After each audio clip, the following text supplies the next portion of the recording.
Please be advised that the views and opinions of the host and guests do not reflect those of the station, the management, and its network.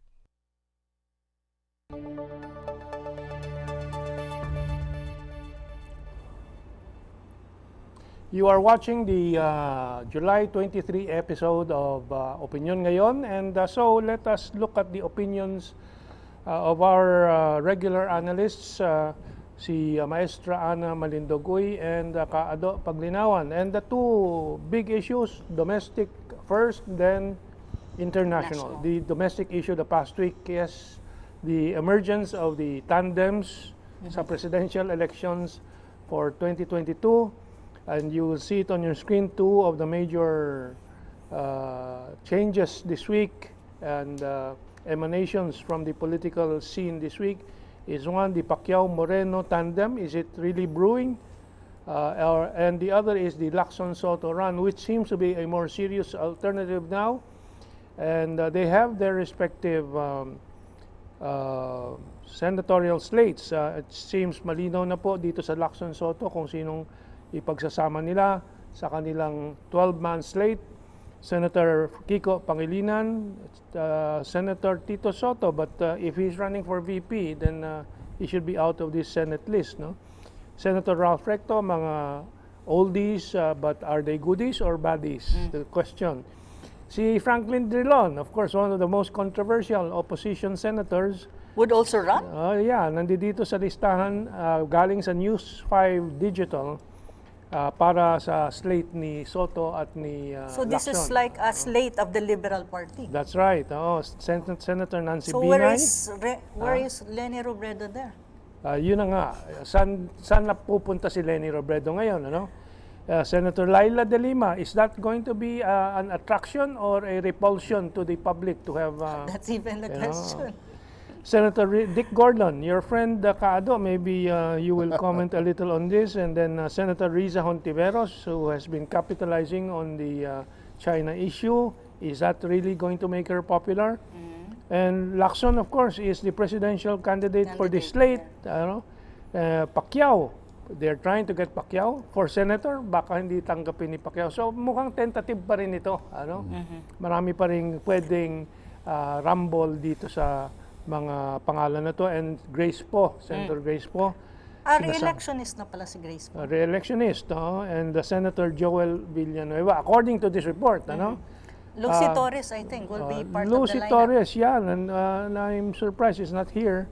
But Lucy Torres, sinama din nila sa mga dito sa Lamindalo nila. Lucy Torres is in the NPC, in the Lacson-Sotto. Yeah, precisely. This is the Lacson-Sotto. Then, of course, the administration are broaching the following names. Abalos, si Benhar ng MMDA, si PCOO Andanar, Secretary Andanar, PACC Greco Belhica, Dole Secretary Sylvester Bello III, former Senator J.V. Ejercito, Gringo Honasan of the DICT, House Deputy Speaker Loren Legarda, Cabinet Secretary Carlo Nograles, Robin Padilla, and Tulfo, Rafi Tulfo is included here, and then DPWH Secretary Mark Villar, Willie Revillame, of course, personal na in-encourage ni Presidente Duterte, Salvador Panelo, nagbubuhat na rin ng mga kung ano-anong nakasako,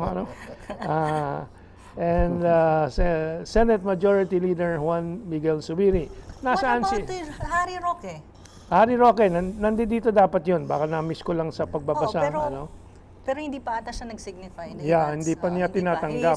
Actually, there are more names than 12 here. So, meron pa rin juggling nito. But I know Harry Roque will run under, if Sara Duterte runs, he will run under the banner of Mayor Sara. We're assuming that this report ng CNN is the Sara Duterte slate.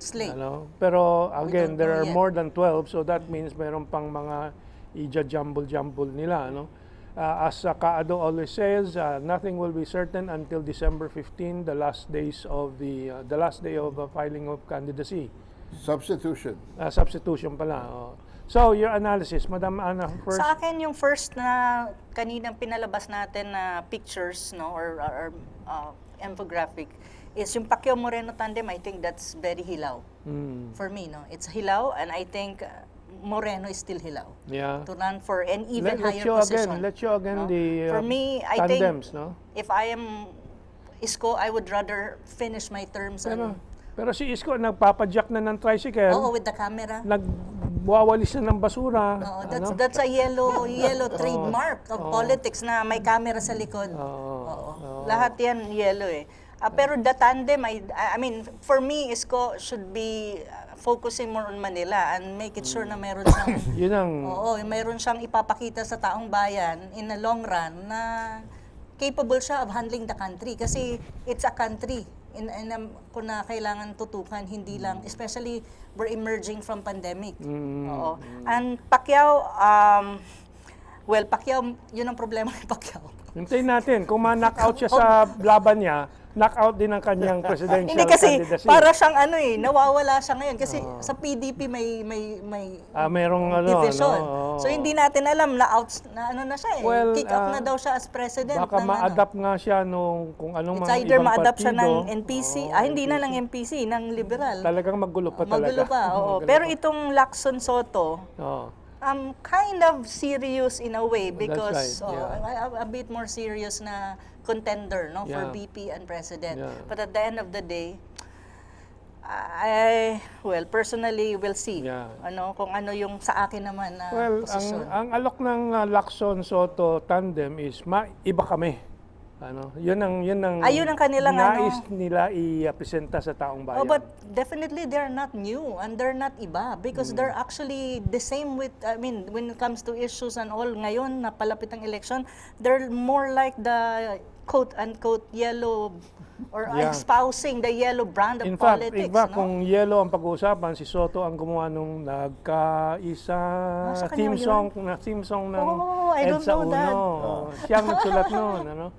Kaado, our veteran political analyst from way back pa, what are your impressions? Well, I see as of now 3 crystal balls here. Sara Duterte.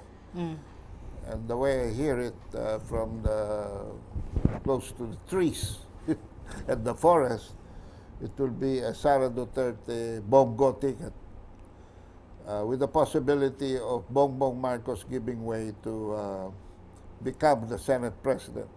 That is very tentative. This declaration of Lacson and Sotto may sound serious, but to me it's not serious. Because how many times will Pampilo Lacson run and withdraw? Yes. Pampilo Lacson has a notoriety of running for the funds of it. Yun ang article ni Bobby Tiglao ngayon. Tiglao today. Hindi for the fun of it. I thought it For was the more fun. funds of it. It was more fun in Philippine politics. But it is more funds. FUNDS. FUNDS. Yun ang sabi ni Bobby. The third aspect here is, will it be a Pacquiao Isko or a Isko Pacquiao? Well, if you look at the surveys, it has to be an Isko Pacquiao. Pacquiao is leaving. It's very bad in Philippine politics if you skip the scene. The last person who skipped the scene in the midst of an election was Fidel Ramos. He was number 1, number 2 with Miriam Defensor by the time he left. But by the time he returned, he was number 4. So paano nanalo Filipinos don't like this. nanalo si Fidel Ramos doon sa 92 election? 92 election. Yeah. Paano siya nanalo? Dagdag bawas ba talaga? Well, ano yan eh, si Hello Garci operations din yan eh. Manual manipulation, wala pa Smartmatic. Okay. So, well, I cannot go into that. That's a long story, but I was part of that operation. Well, one of the more interesting claims ng Lacson Sotto tandem is that they got the very pretty and very popular at this moment na Visayan mayor ba congressman si Lucy Torres. What's her full name? Lucy Torres. Lucy Torres. Kala ko asawa niya si Dapat Gomez yan. Lucy Torres Gomez. Why? Torres kasi is very popular and really a politician kasi ang Torres. And they're really mayaman. Yung mga asyendero yan sa And she is very Ormoc. intelligent. Intelligent, Very yeah, actually. And So, excuse me, I was the first one who discovered her on Facebook. And yes. proclaimed Oo. that she is my So, candidate for senator. pero kaya Torres ang gamit, it's precisely because there's Mas a popular, bell, mas malaki, mas lalo na malaki. pag local Recall, politics. But I think in the national politics, the Gomez thing, because of Richard Gomez being an artista before, and now a turned politician, it will also add to the Torres kind of political tawag niyan, yung The ring of it. Pero ang tanong ko po, asan si Leni at Trillanes? Trillanes really pushing for his candidacy Mukhang for wala eh. presidency. And also Leni, Barry Gutierrez was saying na hindi pa daw nagde-declare si Leni. Takot So lang saan mawala siya? ng trabaho si Barry. Mukhang maiiwanan ng trend talaga yung dalawa, no? Oo, I mean, and Trillanes will fight it out. Sabi nga niya, hindi siya papayag. Ang magsasurvive dito, sa prognosis ko, Pacquiao, whether he likes it or not, he has to go. I don't What know do you where, mean he has but, to go? He has to go out of the race. Out of the race. Out of Because the race. wala na eh. It's damaged goods. Now, Which is good for the Sara camp dahil wala nang pag-asang i-split ng oposisyon at ng ibang mga slate yung boto ng Mindanao. Magsosolid Sara but he yan. might run for vice president. Si That's Pacquiao, okay. yun. That's okay. I think Lacson will give way to an Isko. Isko Sotto later on. If they know their politics. But Isko This, is... this will put the Sara Bongo ticket in a very precarious position. So Sara may have to make her own choice in favor of Bongbong Marcos for a solid South, solid North. Or, if the deal continues, the father may have to run for vice president That's to what- stop Pacquiao and Soto once and for all. not to get immunity because I think constitutionally No, talagang no, walang no. immunity. That's another question. That's only out of his, I think the president was really angry because of the black propaganda against him. So it was an outburst. But I think, yes, that's a possibility that Sara runs, Bongbong Runs for VP, or Duterte that will is run. still the unbeatable team. Yes, Still. for me. Team up. For me. Well, I would support that team. I mean, yeah, personally, yeah. no. I This think is, that's still the... looking at it, for this topic, we have 1 minute, then we go to the international questions. No? Mukhang even Lacson is not certain yet and waiting for the surveys din eventually. Sa substitution din yan. Magsa-substitution Kasi yan, nga posible. he always runs for the funds. but for me, Isko is too premature. Okay. And too Eh, hilaw. magbubuhat pa siya ng 100 ng sako, baka sakali. No? Ay, ready na siya. At lumakas And na. he thinks like being a mayor for 1 term in Manila, and he also he already has a ticket for the presidency. I don't think so. Okay, last question. Nakakatulong ba si Robin Padilla, Willie Villamere, Rafi Tulfo doon sa kandidatura ni Sara Duterte kung yan ang magiging slate niya, masasama sa slate niya? I think Robin Padilla, being Robin, an actor and at the same Lumalabas time... yung pagkabisaya mo, Oo, Robin. lumalabas. Kasi bayaya talaga. Waray mang talaga ako. Okay. Tawag nito, I think, kasi yung popularity niya, ang mga followers niya, and also he has the money. Take note. Eh ba, kung And popularity, Willie Revillame. Both of them actually helps. At Ano ba, saka- mayroon pa talagang drawing power ang mga artista, no? Hindi, Kung tatakbo sila, ang kinatatakot ko, mananalo sila. ay mananalo. Yun eh. Para si Dolphy. Ang problema, ano gagawin nila after? May advisors daw eh. I am personally convinced Robin will not run. Medyo... Okay. ano yung tao Well, na yan? everything is Pero si tentative. Willie ata ay mag-a-announce na Hindi, siya next month. nagsalita na si Willie na may surpresa siya na i-anunsyo. So mukhang tatanggapin na niya. Pero si Robin, Tulfo may- talagang tatanggapin niya yan. Oo. Kung i-offer Pero sa the kanya. winnability, I am not sure for Rafi Tulfo, no? In terms of winnability. Yung asawa yata. Yung asawa ni Rafi, yung patatakbo yun. Hindi siya? Hindi si Rafi. Wala Okay. lang questionable yung Last question. Name What recall. about Name recall. what about the cabinet members? Panelo, Villar, Andanar, Abalos. Abalos is not cabinet. Honasan. And then the old fogies, old in the sense na nasa Senado na dati, JV Ejercito. Mukhang si Jinggoy naman tatakbo sa ibang slate. So mukhang ma-split No, din ng... Jinggoy is running with Duterte. Oh. JB is running with NPC. So anyway, And it's nandito. always a question, when Jinggoy and JB runs, JB always loses. So hindi siya maganda, no? Na nagsasabay. Honasan is very much behind in the surveys. Well, let's review this again in a few weeks. Marami Yes. pang panahon. Oo. At saka, doon naman sa just 30 seconds lang, Yeah. yun sa administration candidate, one thing that I think winnability is higher is Mark Villar. Palagay ko Mark can really be projected, kasi it's so he Depende can nga kung paano nila i-package yung yan. kanilang persona. Kung paano nila igagawa. Sal Panelo already said he will walk to the Senate. Okay. Okay, now sa international scene, the controversy about COVID-19 is not the virus itself. We all know yung dangers ng Delta variant.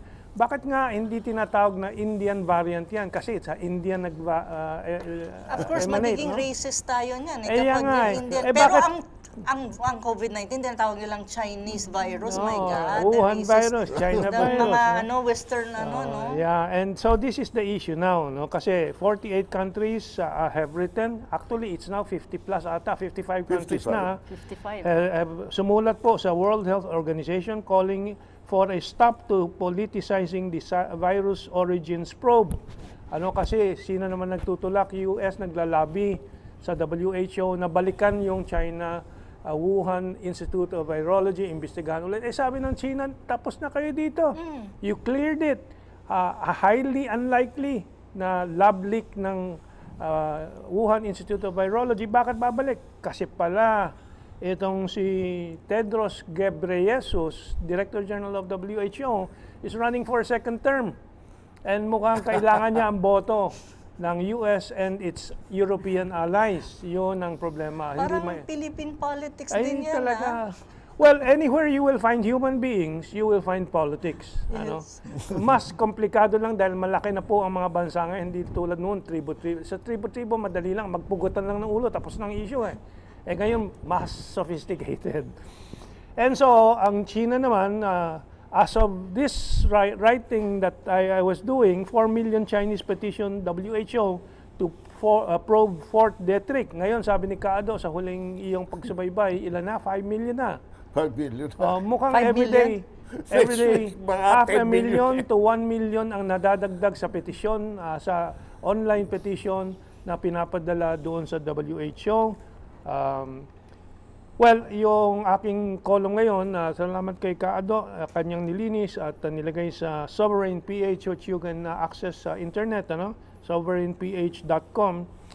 Open for Detrick for Global COVID Origins Tracing. Kasi palagay ko dito makikita po ninyo in 1,600 words ang kabuuan ng issue, which was not easy to do, to summarize what Kaado put in a book. Ilang pages yan? So ilang words yan? Mga 20,000? More than 200 Oh, pages. Mga pages, ilang words yan? Mga 40,000 words? 40,000, More. roughly. More pa. Ito 1,600 words. And you condense it into 1/6. It is an easier read, then you go graduate to the book of Kaado. Okay, we have 5 minutes to give our views on this. Sa Maestra. akin lang, sa issue ng yung pagsimula ng COVID-19, tapos nagkaroon ng investigation sa Wuhan, at sa China. Inopen nila And there were WHO experts, scientists who went there to do investigation. Ang tanong ko, bakit ayaw ng Amerika Yun ang i-open tanong. ang fourth district for an independent investigation That's led right. by WHO? That's right. Yeah. Yun ang tanong ko. That's a really big question. Why? Until now. And they're pushing the lab leak theory na nanggaling daw sa China. And we're talking about truth, di ba? For kung gusto talagang malaman kung anong katotohanan, hindi dapat i-open natin lahat for investigation. And for District is one na lumulutang ngayon, di ba? right. Na pwedeng, Well, in fact, it is the major question. Precisely. Kasi sabi ko nga dito sa article ko, Fort Detrick is too dangerous not to be opened up. Yes. Kasi maraming questions. Let's ask Kaado, since he has written a book, please show your book again for this segment. Kasi yung kanyang ginawa habang natutulog at nagigising sa loob ng kwarto niya during lockdown. Wala ibang pupuntahan eh. Hindi pwede mamalengke. So anyway, on page 149, starting on page 149 of the book, Investigating Letters of the Law, and then yung susunod na chapter would be Lawfare opens a can of worms. No? Dito, ang US nakatakas sa pagbabayad ng indemnification doon sa H1N1 virus, which went down in history as the Yun yung Spanish swine flu. Which- You're talking about the Spanish Spanish flu. flu. Yung 1918. 1918. Oo. At yan, later on, found out to have started in Kansas, USA. Texas. Yeah. And they're doing, again, sabi ko nga kanina sa interview, Kansas. a war of mass distraction. Dinidistract nila ang tao from the US. At jobus nila yan lang naman ang gagawin nila. Why? Because of the 2 chapters of my book, indemnification po ang issue dito. Ngayon, tapos na yung virus, napag-aralan na-develop na yung vaccine, napag-aralan na yung hospital care and all that stuff. My goodness, the lawyers will come in. My goodness. And the issue of indemnification, inuunahan ni Biden. Nung una, ayaw din niya ng politicization kasi ginamit laban sa kanya ni Trump. January 27 to 2021, pagka-proclaim sa kanya, sabi niya, bawal ang gumamit sa official documents ng US yung salitang China virus at Wuhan virus. Ayaw niya. Kasi nga racist. And siya, Democrat siya. At saka Asian American Hate crimes. racism and hate crimes lumalala. Kaya, Tumataas. Kaso, nagbago isip. No? Unfortunately, yung ginamit niya si CDC Director General Robert Redfield. Nung bumaliktad si Biden ng May, bumaliktad na earlier si Redfield. However, si Redfield was on a congressional hearing before Congressman Ruda in 2020. Around March also. That's right. So after 1 year, bumaliktad siya. Yan ang sinasabi ko at nilagay ko nga yung adjective na konting edit do sa article mo, 5-star perjury. Yeah. So si Robert Redfield po ay bumaliktad nung nag-retire na siya. At mukhang nagkasundo na sa loob ng deep state ng Amerika na kailangan buhayin nila ulit yung one virus. Kasi nga to avoid indemnification. That's right. Kasi ang gusto naman nila, ang China naman ay ma-forgive yung 1.3 trillion debt ng US sa China. trillion debt. Yan ang politika dyan. Well, we have 30 seconds. Dollars yun, ha? Dollars yun. So, we have 30 seconds, yung ating paalam and final words. 10 seconds.